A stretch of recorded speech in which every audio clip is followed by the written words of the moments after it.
Yo, bien le bonjour tout le monde et bienvenue sur Blabla Linux pour une nouvelle vidéo. On va voir quoi? On va voir Body Linux, la dernière version en date. Alors, avant toute chose, c'est bien de vouloir présenter Body Linux, mais, je pense que j'ai oublié d'ajouter, les VM à VirtualBox. Donc, on va se rendre sur le DataExt VM Linux. Alors, Body. Vous allez voir, on va avoir deux VM différentes. Je vais vous expliquer pourquoi. Donc je copie, je me rends dans Ani VirtualBox. Donc là on va faire une copie du HDD externe en USB 3 vers le M2 qui est mon disque système, donc M2 SSD. Regardez, voilà, et on peut même faire ceci. Voilà. Ceci. Disque. Voilà, comme ça en plus vous avez quelques chiffres. Ça peut, voilà, dû à la vidéo précédente, ça, avec les tests de lecture de disque. Là vous avez la lecture donc sur un HDD externe USB 3 et de l'écriture sur un M2 SATA SSD. Ok.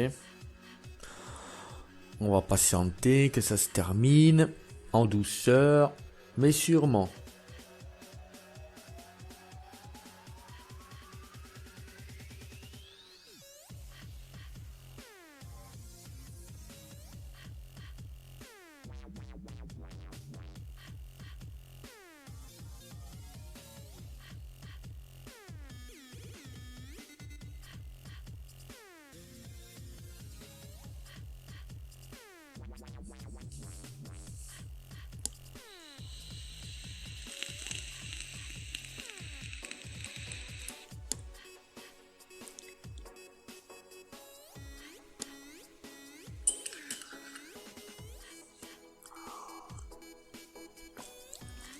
Et voilà, c'est terminé. Alors, tout ce qu'on peut voir, c'est que Body 3 Go 6 et pour la version APAC, je vais vous expliquer ça, 5 Go. Alors, on va déjà faire ceci. On va faire ajouter une machine, body, hop là. Ajouter une machine, body. Voilà, c'est fait. Allez. Body Linux. Alors, comme vous avez pu le voir, donc je vais parler de la version 4.3.1. Body Linux. Oula. Sur Wikipédia. On va faire ceci. Hop. Voilà, c'est mieux pour vous. Alors, Body Linux est une distribution légère basée sur Ubuntu, utilisant l'environnement de bureau Moshka, dérivé d'Enlightenment 17. Alors, pour l'histoire, sachez une chose, c'est que Body Linux, avant, n'utilisait pas donc Moshka, mais utilisait Enlightenment. On a eu Enlightenment, donc Enlightenment, on ne dit pas toujours tu utilises quoi Enlightenment, on dit j'utilise E. E pour Enlightenment. Tu utilises quoi E16, Enlightenment 16. Tu utilises quoi E17, Enlightenment 17. Tu utilises quoi moi E18, Enlightenment 18. Donc 16, 17, 18, 19, 20. Ce qu'il faut retenir, c'est que la meilleure version de E, donc de l'environnement de bureau Enlightenment, a été la version 17. C'est bien simple, après, bon nombre d'utilisateurs se sont plaints de la version 18, 19, 20. Donc le développeur, il s'est dit, oh là, attendez, il y a un problème. Ce qu'on va faire, ce que je vais faire, je vais repartir de la version 17 et je vais, qui va me servir de base, et je vais créer un nouvel environnement de bureau que je vais nommer Moshka. Et voilà, Moshka est né. Il faut savoir que les premières versions de Moshka ressemblaient à un environnement de bureau dit classique, juste un panel, un menu des applications, voilà. Et là, petit à petit, maintenant, plus on avance avec donc dans les numéros de version de Moshka, plus on se redirige vers un visuel à la Enlightenment. Voilà, ça c'était pour l'histoire. L'objectif est de proposer un système d'exploitation basique avec un bureau simple, un gestionnaire de fichiers, un navigateur internet, un émulateur de terminal, et de laisser le choix des applications aux utilisateurs. Il a aussi été créé un App Center disposant d'un certain nombre d'applications réparties en catégories.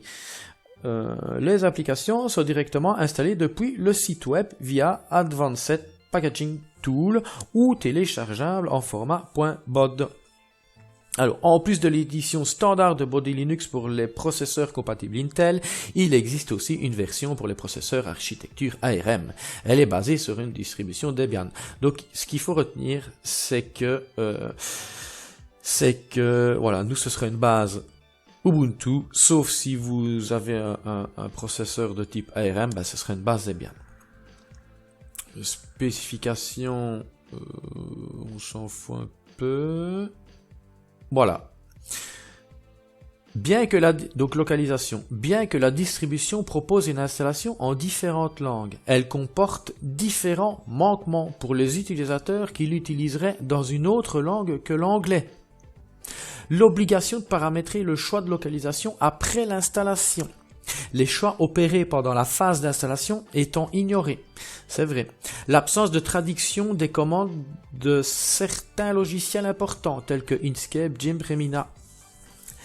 La faible taille de la communauté pour les locuteurs non anglophones. Donc, s'il vous plaît, ne venez pas dire et n'allez surtout pas conseiller cette distribution à des nouveaux arrivants sur Linux. Non. Ok. Déjà d'un, parce que ce soit à l'époque Enlightenment ou ici maintenant Moshka, ce n'est pas évident à prendre en main.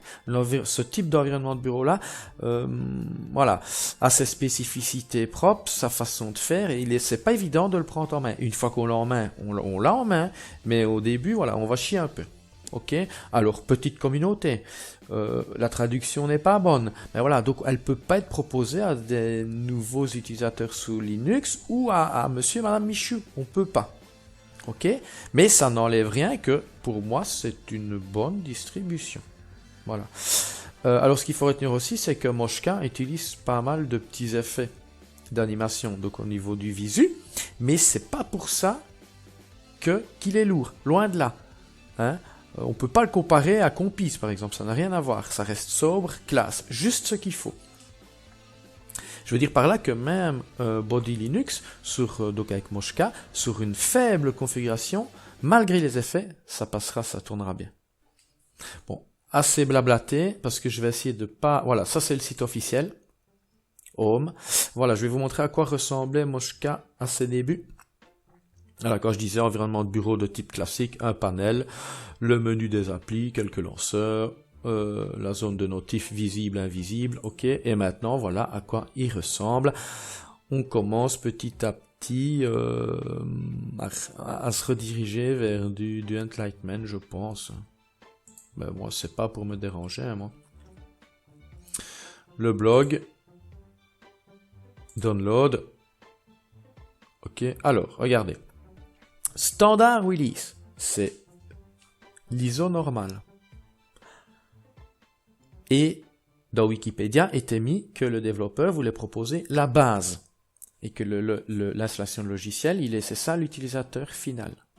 Hein? Mais il a quand même sorti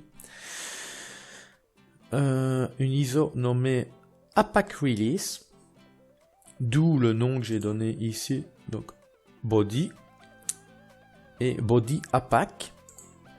Et l'ISO nommée APAC embarque tout un package logiciel. Pas énorme, mais embarque quand même pas mal de soft. Et alors, Legacy Release, pour fonctionner donc sur des machines pas trop récentes. Ok, voilà. Donc ce qu'on va faire, on va démarrer la version normale. On va démarrer la version APAC. Tu viens ici, toi, version APAC. Voilà.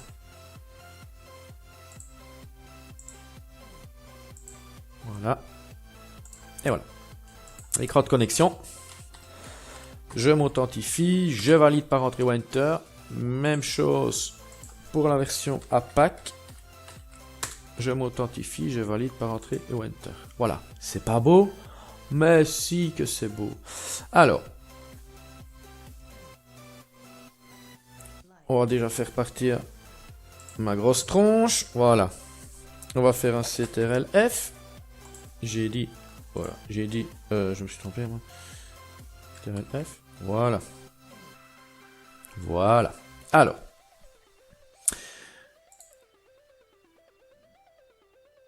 Terminologie, c'est terminal. Regardez, il y a des beaux petits effets. Hein. Voilà. Donc si je fais htop, je suppose qu'il n'est pas installé. Donc sudo apt installe htop. Voilà. Je m'authentifie, je valide par entrée ou enter. Vous allez voir, ça consomme rien du tout, c'est génial. Htop. Voilà. 234 mégas.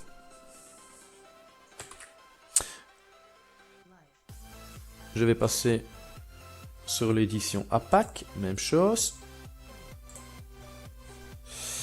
Donc, sudo apt install htop.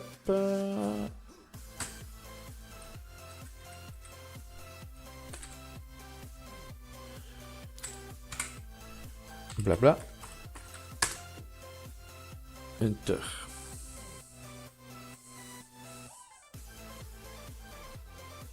Htop. Et là, 200 mégas. Je suis un 200 mégas. Et là, 168. Incroyable. C'est ça, hein? Ouais. 167. 167 mégas, donc pour la version dite normale et pour la version APAC qui embarque un package soft. 197. Ouais, il y a 30 mégas en plus. C'est pas le package soft hein, qui augmente la quantité de RAM utilisée. C'est juste qu'à mon avis, il y a sûrement un ou deux services en plus de lancer. Pour quelle raison, je n'en sais rien. Donc, je me rends vers la version dite normale, CTRL F. Voilà. Alors, ça se présente comment? Le clic droit est inactif sur le bureau. Le clic gauche donne accès un menu contextuel qui reprend. Ben en fait, je viens de dire une connerie. Un menu contextuel, non. C'est le menu des applications carrément. Regardez. Ok. Donc, la première chose, ce qu'on va faire, on va se rendre dans Setting Panel. Hein? On va faire ceci. Avant de regarder un peu tout ce qu'il y a, on va se rendre dans Extension Module. Alors, il faut que je m'y retrouve. Chaque fois que j'ai testé Body, c'était comme ça. Ah, voilà, regardez. Parce que vous avez beau chercher partout, vous ne trouverez pas de catégorie. Donc, il n'y en a pas, dans ici, langage. Et même dans toutes les catégories, vous ne trouverez pas une section langage. Hein. Donc, c'est extension, module. J'ai déjà oublié. Setting. Voilà, je coche langage. Load. Regardez. Language vient d'arriver. Je ferme. Je me rends sur la catégorie langage. Hop. Première section. Advanced. Français. Belgium. UTF-8. J'applique. Je ferme. Language setting, je coche Advanced, Français, Belgium, UTF-8, j'applique et waouh, magie. Je ferme. Langue, ah ouais, c'est plus language, c'est langue. Paramètres de la méthode de saisie, ça, il n'y en a pas, mais on peut en choisir une. Ok, on peut voir iBus. Sur ce, c'est fait. Et là maintenant, on peut regarder ce qui est proposé. Et vous allez voir le nombre d'options. Aspect, fond d'écran. Je vais essayer d'aller vite. Hein. Ok, je vais essayer d'aller vite. Et chaque fois, on a avancé. Vous voyez tous les bureaux, ce bureau, personnel, système, utiliser le fond d'écran du thème, image, enfin, vous allez voir, c'est impressionnant. Application thème. Thème. Moshka Arc Dark. Moshka Gwyn. Yeah. Ok. On va laisser celui-là. Appliquer. Chaque fois, il y a avancé. Hein. Ah ouais, chaque fois. Hein. Donc, c'est pas mal. Hein. Ok. Couleur. Police. D'ailleurs, je vais en profiter. Je vais augmenter pour que vous puissiez mieux voir. Regardez. Transition. Mise à l'échelle. Ça, c'est pour vous. Mise à l'échelle. Je suppose que si je fais ça, ce sera bien pour vous. Ouais, c'est mieux. Et alors, police. Police.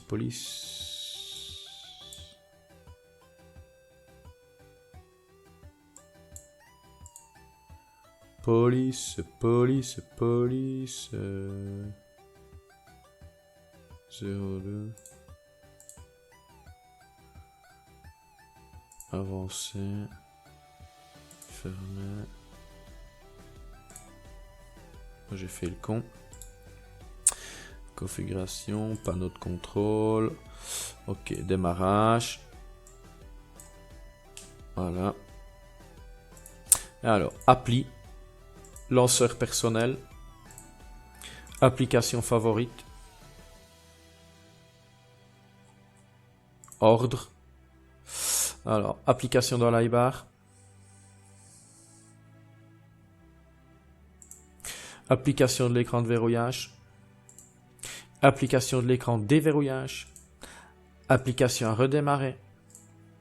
Application au démarrage. Il n'y a que Network qui démarre. Application par défaut. Navigateur. Courriel, fichier, corbeille, terminal.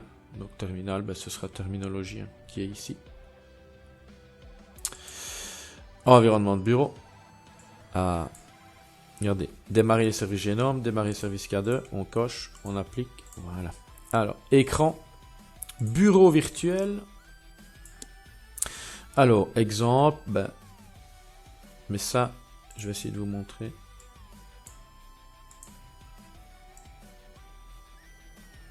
Regardez, ici, j'ai deux espaces de travail virtuels.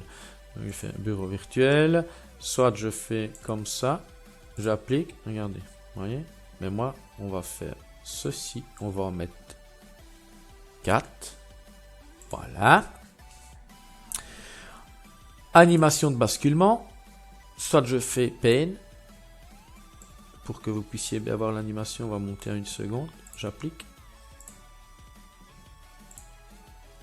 Ou alors zoom, j'applique. Voilà. Sur ce, c'est fait. Hop là.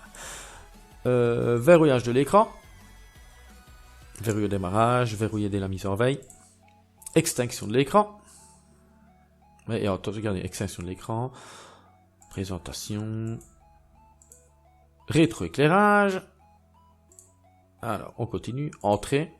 Raccourci clavier, raccourci des bords, raccourci souris, raccourci ACPI, interface tactile, souris, fenêtre. Affichage des fenêtres, regardez, affichage, nouvelle fenêtre, ombrage, limite d'affichage, focalisation des fenêtres, cliquez pour focaliser, fenêtre sur le curseur, fenêtre la plus récente sous le curseur, élever les fenêtres lors du survol, avancer, et là regardez, il n'y a plus que focalisation, mais il y a empilement, divers, c'est incroyable, géométrie des fenêtres, je ne vais pas tout faire, hein. Menu de la liste des fenêtres, mémorisation des fenêtres, et donc mémoriser les boîtes de dialogue internes, mémoriser les fenêtres du gestionnaire de fichiers, processus des fenêtres, sélecteur de fenêtres, menu, paramétrage du menu, favoris, applications, donc affichage des applications, non, générique, commentaire, gadget, paramétrage visible au premier niveau, il y a des trucs qu'il faut tester, langue on a vu, avancer. Waouh! Liaison des signaux, Syscon, performance. Regardez. Taux de rafraîchissement. Priorité des applications. Là, on est dans général. Tampon. Catch edge. Gestion de l'énergie. Waouh. Moteur. Ouais. Recherche de dossier. On peut spécifier où effectuer les recherches. Surveillance de la batterie. Ah ouais. Utiliser une alerte dès que la batterie est faible. Hop, par exemple. Utiliser une notification de bureau pour alerter. Voilà, je peux aller sur avancé. Hop, j'applique, je ferme. Panneau de configuration.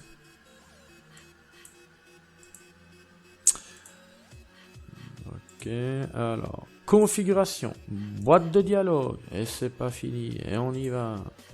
Profil. Et on peut créer des profils. Réinitialiser. Donc supprimer. Rétablir. Fichier. Ah, donc ça concerne le gestionnaire de fichiers qui est PCman FM. Hein. Ok. Lanceur. Configuration d'Omni. Greffon Omni. Il faut tester. Hein. Je sais plus c'est quoi Omni et l'iBar. Je ne me rappelle plus très bien. Extension. Donc clipboard setting. C'est ici.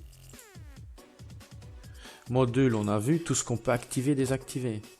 C'est incroyable. Regardez dans les utilitaires. Donc tout ce qui est activé, tout ce qui est désactivé. Système, waouh. Fichier, lanceur, base, configuration.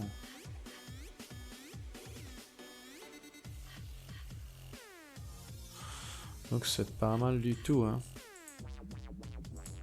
C'est pas mal du tout. Rayon. Screenshot setting.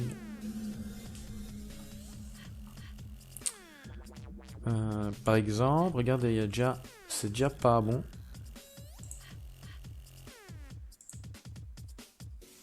Parce que, ouais, ce n'est plus picture, mais c'est image. Donc, je vais devoir faire image. Appliquer. Ok. Enfin, fermer. Voilà.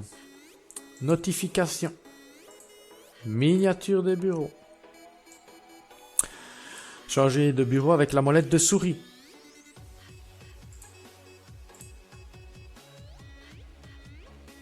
Voilà. Toujours afficher le nom des bureaux. Vue en liste. Si je fais Alt-Tab. Afficher un pop-up lors du changement de bureau.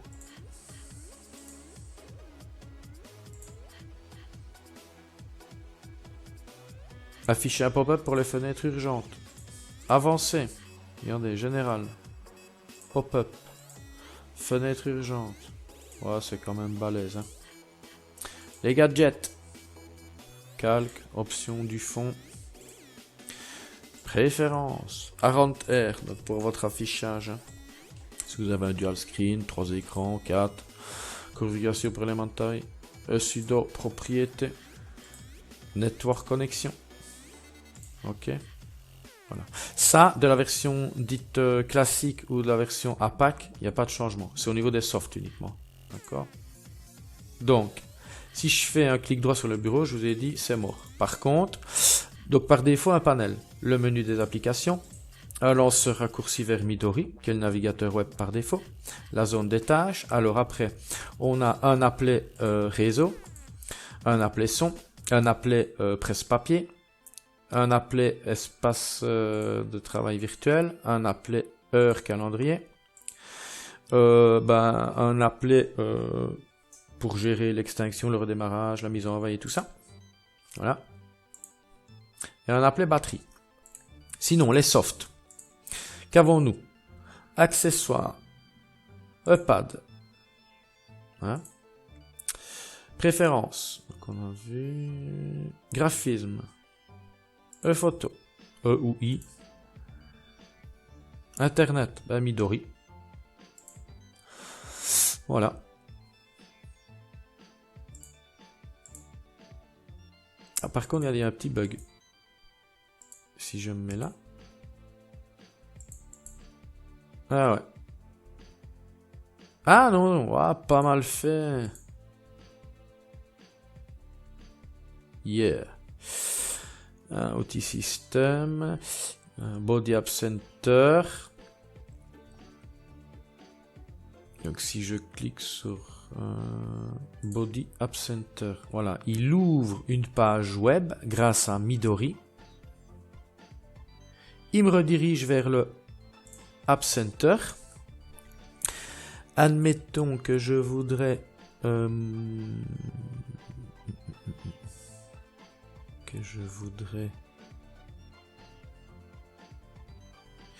image, multimédia. Je sais pas. Bon, alors ce qu'on va faire, on va faire Firefox. Ah voilà, j'ai Firefox. Ou alors App Center. On va faire J'édit. Voilà. Hop, je clique. Installe. Il me demande de m'authentifier. Je m'authentifie, je fais OK. C'est parti. On va voir que ça fonctionne. Hein. J'espère. Voilà, installation.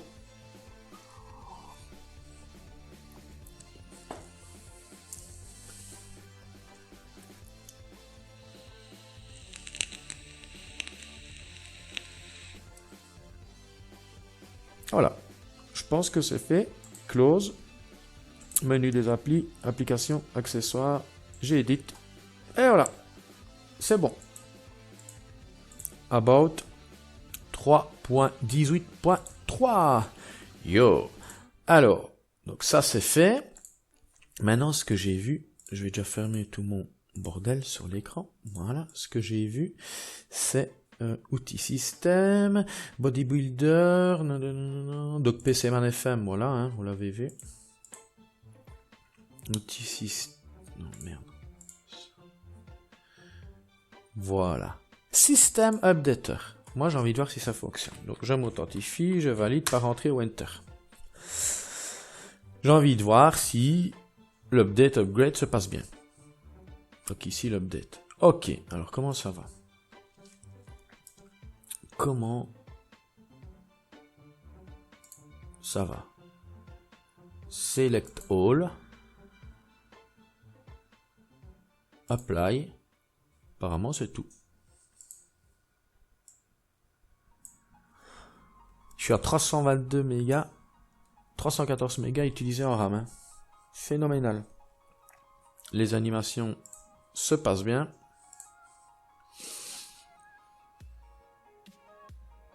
Voilà. Fully updated. C'est bon. Incroyable, mais vrai.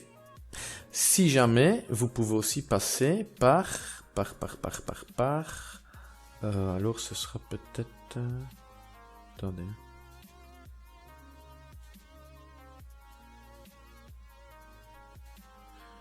Ah non.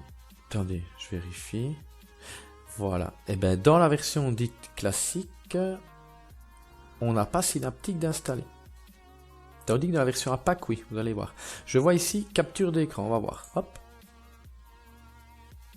Yeah, ça marche. Regardez. Screenshot enregistré dans... Donc je suppose que si je fais place, dossier personnel, image, voilà, j'ai bien mon screenshot. Magnifique, ça fonctionne. Bon, ce qu'on va faire, on va vite passer vers la version dite APAC. Voilà. Full screen. Voilà. Et vous allez voir la différence. Bon, on peut voir déjà si ça fonctionne. C'est un peu plus petit pour vous. Donc on va faire, attendez. On va faire setting panel. Hop, on va faire la même chose. Extension, module. Je sais jamais où c'était. D'accord, ça après. Language, je coche, load, close, language, hop, c'est parti. On refait ce qu'on a fait tantôt, français, Belgium, UTF-8, j'applique, je ferme, même chose là, hein. Hop, français, Belgium, UTF-8, apply, yeah. Ferme. Voilà, c'est bon. Alors, on avait aspect, mise à l'échelle, c'était du 1.7, j'applique.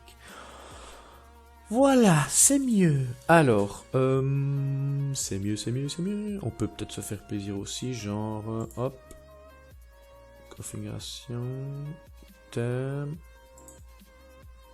Voilà, ça change un peu. Oui, quelque chose que j'ai oublié de vous préciser. Si vous faites un clic droit ici, déjà le clic droit sur une application donne un menu contextuel super étoffé. Regardez. Donc, terminologie, éditer l'icône, ajouter au menu des favoris, ajouter à l'iBar, créer un raccourci clavier, donc fenêtre. Oh, incroyable. Capture d'écran, déplacer vers. Hop, il est ici. Vous voyez? Donc on refait, hop, déplacer vers, voilà. Alors, toujours au-dessus, ancrer, enrouler. Tâche, vous voyez. Si maintenant vous faites un clic droit ici, contenu, configuration, orientation, regardez bien. Voilà. Par contre, il y a un petit bug. Ah, voilà. Donc, orientation, vous avez vu?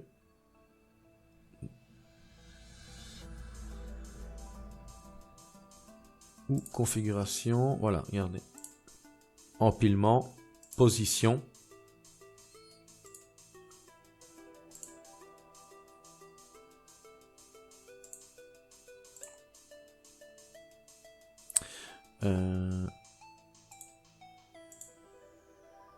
Voilà, c'est en bas. Voilà.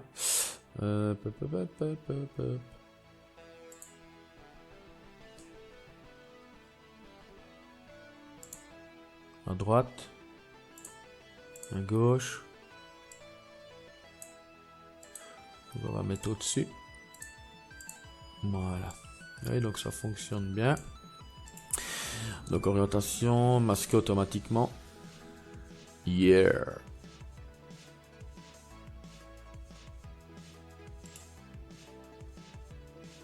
Voilà. Alors, si vous faites clic droit, déplacez les gadgets. Et à partir de là, chaque gadget vient de se faire entourer d'une couleur verte et vous pouvez déplacer. Exemple, le menu des applications est un gadget. Donc je clique, je maintiens et je déplace. Ok. Fixer les gadgets et voilà, mon menu d'appli a été déplacé. Clic droit, déplacer les gadgets. Je redéplace. Voilà. La batterie, je veux la déplacer. Voilà. Voyez. Je fixe, c'est fait. Déplacer les gadgets. Voilà. Je fixe. Ok. Alors, la différence, voilà, avec la version APAC, c'est que, regardez bien. Application, accessoires. Donc j'ai XF Burn qui vient d'apparaître. Préférence. Dans la version dite classique, on a Around Air, on a configuration pour Elementary, on a Network Connection, c'est tout. Ici, on a OpenJDK Java 8, Printer et Synaptic Package Manager. Ça, c'est intéressant. Donc, je m'authentifie, je valide par entrée Enter. Et on va voir si tout fonctionne. On va faire rechercher. Firefox, voilà, donc déjà il me faut le Firefox FR, voilà, celui-là, ajouter la sélection, appliquer, hop là, et on patiente, donc ça fonctionne.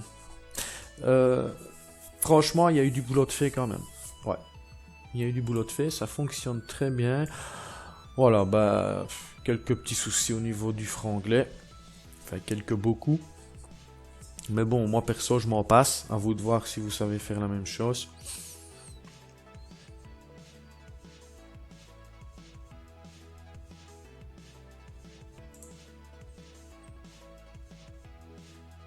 Voilà, en théorie. Donc si je fais application, Internet, Ah voilà, Firefox, donc Synaptic, bye bye, hop là, application, Internet, Firefox.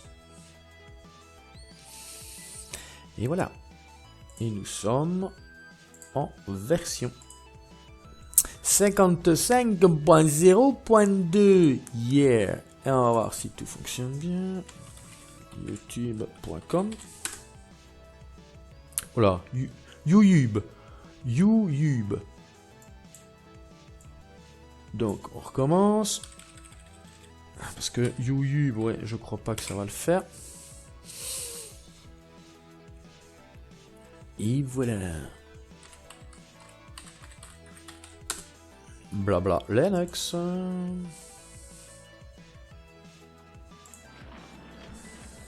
Ça va, hein? Nickel. Voilà. Qu'est-ce qu'il y avait encore? Donc, accessoires, préférences, programmation Jenny, éducation LibreOffice Math, Calculate, jeu Play on Linux Steam, ouais, graphisme, document viewer, e-photo, image magic, LibreOffice Draw, Pinta.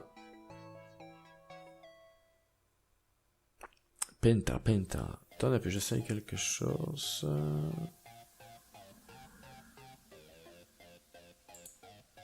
Voilà, et normalement, si je relance graphisme Pinta, il est en black. Ah ouais. Application, graphisme qu'on a vu, Internet, XChat, client IRC. Alors, Internet, on a Midori, on a vu, navigateur web Chromium, pas mal. Alors, à propos, 60.0.31.12.113 build de développement, donc build sur Ubuntu, running on Ubuntu 16.04, architecture 64. Waouh! Alors, Internet, on a vu Chromium, Firefox, Pidgin, messagerie instantanée. Alors, nous avons Steam et transmission. Donc le client torrent. En bureautique, nous avons LibreOffice. Voilà, hop là. Help, About, version 5.1.6.2.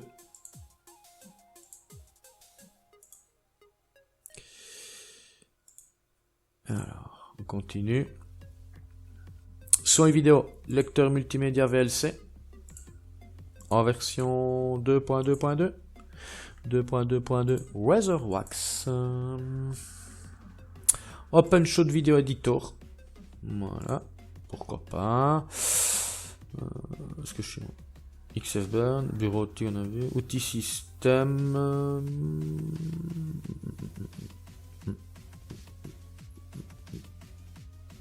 Et nous avons Wine.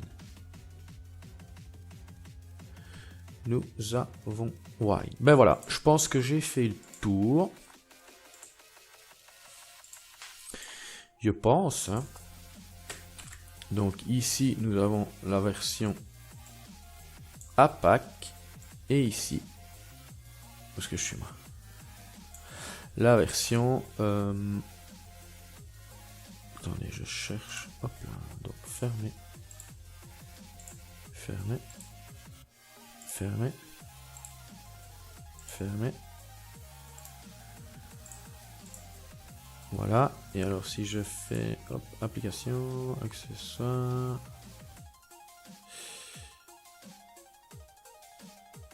Petit système. Htop. Voilà, voilà, voilà. Donc vous avez la version classique. Et la version APAC. Voilà, après avoir fait joujou avec. On est à 193 mégas sur la version classique et 202 sur la version APAC. Ouh, ça fait peur. Bon, j'espère que cette courte vidéo vous aura plu. Cette courte, 39 minutes, ça va encore hein, pour présenter deux éditions d'une même version, d'une même distribution, ça va. Et je vous dis bye bye et une prochaine. Allez, ciao.